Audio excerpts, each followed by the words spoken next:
Ah, those damn detonations, huh? Hey everybody, welcome back. It's Business, and I am doing a review on the Tier 7 US Destroyer, the Mahan, and I just wanted to mention that Tans, unfortunately, is no longer going to be making skins for the community, so what we have there is what we've got from him, at least, of course. I hope somebody is able to pick up the mantle, but yeah, sad day indeed. So the Mahan, I gotta say, I hated this ship back in closed beta, and damn do I love it now. Really, really, really good ship. And as far as statistics are concerned, I mean, you can see everything over here on the right side. I really don't have to spell too much out for you. If you play the Farragut, you really know what to expect with the Mahan. But the big thing about this is that there's a good part and a bad part. The good part is that it has excellent torpedoes. I mean, finally, you can actually stealth fire in the US Destroyer, and this is your first real ability to do that as far as the US Destroyer line is concerned. And the problem is the detection. And if you're top tier, fantastic. If you're not top tier, you're pretty much screwed. You have to work together with another ship, or you have to manage an ambush. But yeah, as far as the torps are concerned, of course, you start off with the same torps that you end up with on the Farragut, but the upgrade, you get an interesting mix here. You go up to 9.2 kilometer range on the torps, but they're slow as balls. I mean, they're 55 knots. They do 11,600 max damage, and yeah, that's not very good. But you finally, again, you get the range, and you can really work with that, even though you have a pretty high detection range of, well, nearly 8 kilometers. So it's pretty. I don't want to say it's not manageable, especially if you have a 15-point captain and you have concealment expert, which I want you guys to know this. You see that I have a ton of ships down there, of course. I have 60 ships in my port right now. Almost every single one of them has a dedicated captain. So on none of my destroyers, even the Minakaze, which is my most played destroyer, I don't have concealment expert on any of them. And I just bought the Fletcher today, and I can tell you, with the very first game I had, I've got a new video coming up for you guys.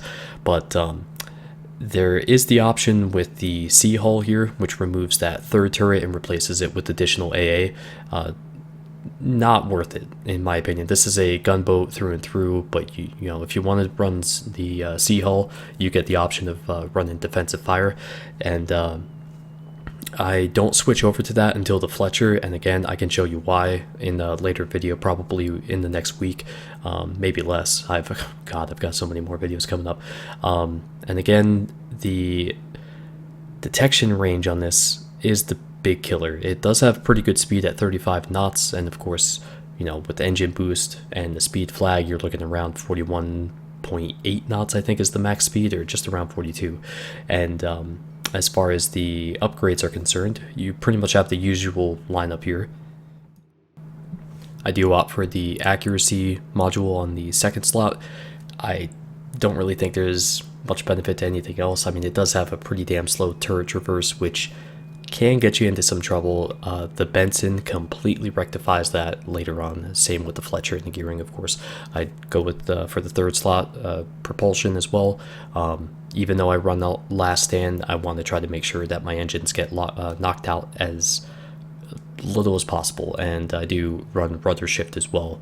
Got to make sure that the maneuverability is always there when I need it, because you will be dodging a lot of torps with how close you're going to get to some of these ships. Now, I do run basic firing training, of course, for the increased rate of fire, situational awareness, and last stand. I also have superintendent, and I do run demo expert as well. I would possibly go with vigilance first. It just kind of depends on your playstyle, and of course, I am very much looking forward to getting concealment expert. Let's just say very far down the line when I finally get the 5 points I need, because that's going to take a while. Now, as far as the camo is concerned, that does help you a little bit, bring it down to about 7.7 kilometers for the concealment. and you will need every bit of that, I can tell you that much. One thing I wanted to mention, actually, I kind of forgot to go over that. The Farragut has a max range of, I think it's 12.6 kilometers, and this has a max range of 11.7 on the guns. That is one of the concessions you make from moving from the Farragut to the Mahan. So just wanted to throw that out there, because aside from the changes to the ship overall, which I'll go over here during the gameplay, that's actually one of the things that, you know, I totally understand if people go with AFT. I personally prefer having Demo Expert over that. Now, I think by now you guys have pretty much figured out that I'm batshit crazy when it comes to playing the USN destroyers, so I really enjoy this playstyle. It's such a harassment type of factor and always up in your face, and this New Mexico is really ill-equipped to be able to handle, you know, a destroyer coming up that damn close to him and just launching torps and everything else. Now, of course, it's always a risk going up against a battleship at this range. I don't recommend it, but I have a secret weapon here, and one, it's Testicular Fortitude, which can certainly get you in and out of problems. I mean, oh my god, look at that, so close. But that's my backup weapon right there, and that's Kami, and also in the Mahan, and this guy just stood no chance. It's amazing when two destroyers, or three of course, can work together. Just what you can achieve is just awesome. But you know, even when you're alone and you've got you know, the numbers against you, you can still do pretty damn well in a ship like this, because again, you finally have that concealment factor of being able to launch torps further than your base concealment. So I'm defending the A area here as some ships come up. I believe Hatsuharu decided to just throw caution to the wind, much like me, but unfortunately for him, I had his flank and he had to keep it exposed, so I just start wailing into him with this AG, and I switch over to the alternative spectator view here just to let you see that rain of fire going in at him. Close range, of course, the arcs flatten out, and you certainly have a lot more capability as far as being able to penetrate the side of enemy ships, you know, when you're using AP. We'll get to the AP later. Trust me, I make a fool of myself a couple times, and it's for your benefit. So, but this enemy York is in a bad spot, and I will say the York is a damn dangerous ship to go up against when you're in a destroyer, because that HE is no joke. If they're dumping HE into you, you just have to be so damn careful, because they're big fat shells capable of knocking out a ton of modules, and I've seen a fair amount of detonations from Yorks against destroyers, and they're a very dangerous ship. And I gotta say, actually, just a whole side note here, I honestly enjoy the hell out of the York. I know. So we'll talk about that in the next week, maybe a week to 10 days, and I'll have that review up. But Murmansk is coming up the gap here, and I'm still trying to handle myself against this other destroyer. And let's see, start dumping the shots into him. I pop the smoke, try to make sure that I can go concealed here for a little bit, wait for some backup, and got those torps still going in, trying to get some more damage on this guy. I had a actually really good salvo there, and another decent one. And check this out, ding ding ding. But just to top it off, boom. Kraken double strike, devastating strike. Awesome, that felt so good. And this is one of the earlier matches with the Mahan as well, after I put up the the Mahan video. This was, I think, only a couple days later. And I gotta say, I know a lot of people complain about the arc of the USN destroyers, but seriously, when you dial somebody in, I mean, look at this. This is so awesome to do. I mean, like, it makes you feel like a badass, regardless of, you know, whether you are or not, because sometimes, I mean, I certainly screw things up quite a bit too, but when you're going full speed and like, you know, the enemy is going full speed the other way, and you're just bending those shots in, I mean, it just looks badass. I was so close to get the 6th kill here, but I think Chipster stole it, but that's alright. I've had worse. And actually, that last fight there, where I was squaring off against the enemy Mahan and obviously the Murmansk as well, something I wanted to point out. If you take a look at the Nicholas, the Farragut, and the Mahan, they have a very large front half of the ship. And, it kind of looks like more like a knife head or something, very large. It protrudes out of the water a lot more than, say, an equal tier like Japanese destroyer. So you will take a lot of damage as people will aim for that. It's a very easy part of the ship to hit and get some torps into that Iowa. And for some damn reason, don't ask why I did this. Yeah, check out his turrets. He's like, oh hey, there's something over here, and then they're gonna start turning. Yep, you see him lower, and he's already aiming at me. Forgive my stupidity, but yeah, that was dumb. But it's just something to bear in mind. I don't think they're any more difficult to hit than obviously like the Russian destroyers. Those things are like the size of a cruiser, but it's just something to bear in mind when you start engaging enemy destroyers, that you will very likely take a lot of damage, and you have to make sure that you are in a position where you can keep as many guns as you can on them without having to sacrifice your ability to mitigate the incoming damage as well. So it's really a lot of finesse when it comes down to it. And I gotta say, I really do love these arcs on the USN destroyers, because of the fact that you can just sit back and clear a couple islands, and or even 3 islands, and you can have that arc coming down over top of an island to hit people behind, like say where the torp lead indicator is pointing to my left there. That's a very common place for ships, and especially battleships, to hang out for like a minute or two, and you can set them on fire and they have nothing that they can do other than try to move and get out of the way. So this match has been pretty interesting, to say the least. At this point, it's 3v3, or I'm sorry, 3 deaths on each side. I start launching some torps, I'm not detected, and get a couple hits against the New Mexico there, and got a few more going in at him as well.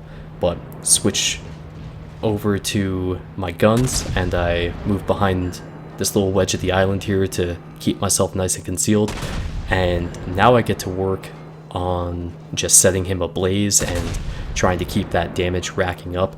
I am gonna start testing out, like at this stage, I think I really should switch over to AP just to see if it's gonna have some more consistent damage, because when you're having all these HE shells go in and you're trying to spread them out across the ship, which I do actively try to do.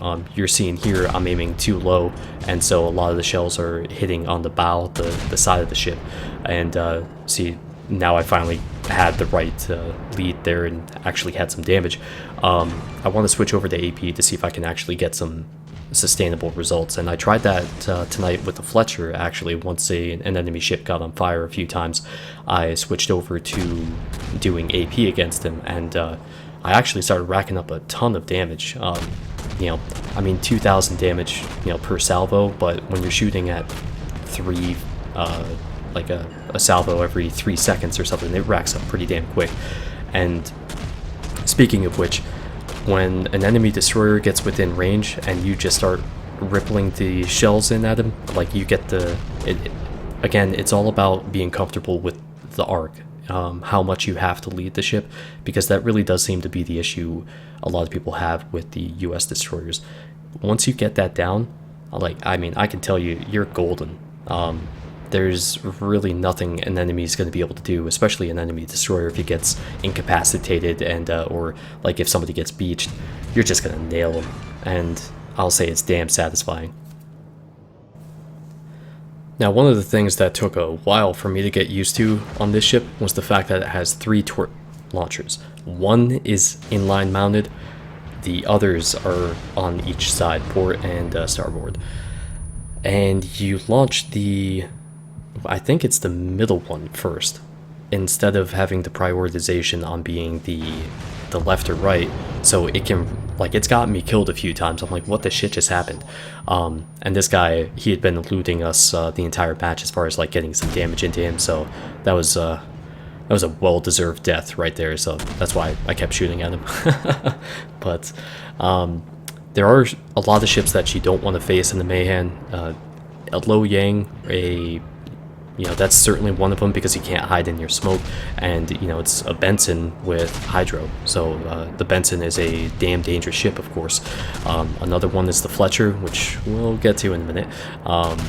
Actually, you know what, we'll get to it right now. I don't want to face that ship. That is probably the biggest danger, in my opinion, is not a Fubuki, not a Hatsuharu, or anything else.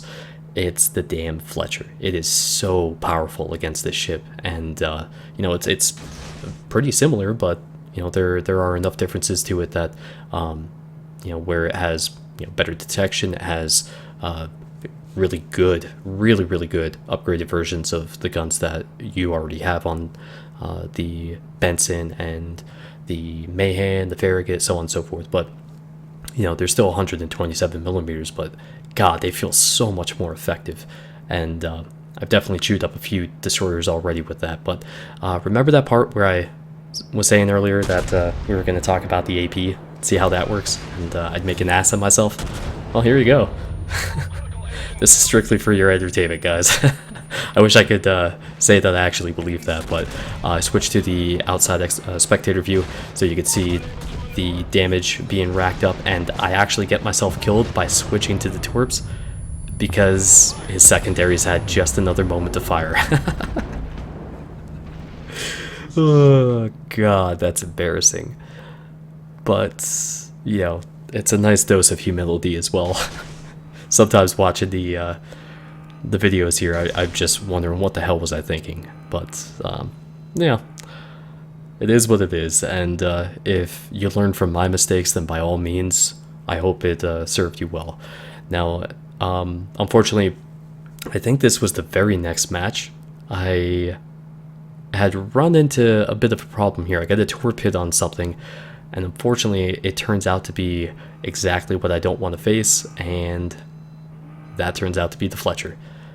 You see there, I didn't really do all that much damage to him, and he, luckily for me, is not really doing much of anything to try to help himself. So he focused too much on trying to get those torpedoes off, because I guess he knew he was dead. But yeah, I definitely lucked out in that situation. I've only run into a few Fletchers in the Mahan, and that's the only one that ever went well for me. Alright, and I know that once I point this out, a lot of you guys are only going to see this, so please forgive me. I didn't notice this up until right when I started recording this audio. The cursor. The mouse cursor. I don't know why it's there. So, I'm sorry. One of the wonderful little technical difficulties, I guess, that we could chalk that up or categorize it to, but yeah, I feel like an ass now that that's gonna be in a published video, so. But this match turned out to be a really good example of what the Mahan is capable of, and I do come, unfortunately, face to face with an enemy Mahan, and you see almost 3,000 damage there, and trying to make sure that my shells hit that front portion, because that's where I'm going to be able to get the most damage, the most shell contact with as well. So that's a really important part of the ship to hit, and it'll yield the most consistent results, because obviously the other half of the ship is very low slung. It's you're much more likely to miss your shells with that. Now, I do go on a destroyer hunting and capping spree in this match, and these poor guys, if a Minakaze, a Matsuki, Hatsu, and actually, you know what? This is a good time to bring this up. The Hatsu is a dangerous ship for this to face, and there's a bit of a difference between the Minakaze, the Matsuki, as far as, they're typically not going to use their guns. But Hatsu players seem to know that their HE shells are actually pretty damn good, and I have been more than surprised and caught off guard by a few of those instances where I thought I had a enemy destroyer, a Hatsuharu, dead to rights, and that didn't really turn out to be the case. And I came out of the match with a very, very bloody nose. And take a look at the minimap here. So we have 3 caps now. We're going to cap the other one. So I'm following this other destroyer so we can hurry up and make sure that we cap these points in time. If you were watching on the minimap south of C, there was a destroyer that was turning north to start capping. So having anticipated that, it turns out to be a farragut. I cut back to try to make sure that we have a fully secured victory here. Now I come to damn near a stop to because I'm predicting that torps are going to be coming. So you can see me speed up and then cut back on the throttle here. And I'm going to turn in because I'd rather beach and still have my front guns working. But luckily only took another hit anyways. But now for one of the last clips here, check out this maneuverability here. Had a lot of focus on me here. There was about a full minute where these guys could not hit me. I was just dodging everything left and right. I actually got out of the cap circle all the way with cruiser, battleship, destroyer fire. I mean, everything they could throw at me, and they just couldn't hit me. And, like, look at that. I had splash damage, but no physical damage, like as far as my health. So, and there we go again. And a whole another set of wave of, you know, the gunfire came in. It was just amazing. Pretty fun experience there. Now, that stealth torping capability, a lot of people are like, well, you know, that doesn't sound like all that much, you know, 9.2 kilometer torps, blah, blah, blah. And, you know, there's, it really doesn't sound like much on paper, but in practice, it really does make a huge difference because you start playing, it's finally the tier where you stop playing a super hyper aggressive gunboat, which obviously I do that still anyways, but you get to start kind of playing more of the patient game as well. So you're fully capable with the gunboat role or the YOLO role, but you can do things like this. And it was amazing that this guy straight lined like that, but 8 torp hits right on the broadside. God, that felt good. And yeah, I really like the ship a lot, and I'm amazed to say there are, well, I wouldn't say that it only gets better, because it really doesn't. There are compromises that you have to make when you move up the tiers. You know, the Benson, when I get into that, there's a lot of advantages, but there are a couple distinct disadvantages that it has. And my biggest thing as far as the USN destroyers is just the concealment. And as soon as I can get that down, once I get concealment expert on these guys, I mean, it's going to be a whole different ball game. I mean, it doesn't sound like much having another 0.7% concealment, but, or 7 kilometer concealment, but my god, does that make a huge difference. And this clip, there was a destroyer division that I basically just went right in after at the center of the map. I mean, I'm not normally this aggressive, and I mean, this is seriously aggressive even by my standards, but I decided to pursue them and chase them down. Got 2 of the 3, and then I started harassing the living hell out of this last one of the group, and then I started, unfortunately, taking a fair bit of damage there. So I kind of ignored the ships that are to my south, much to my detriment, and then I see this Colorado over here.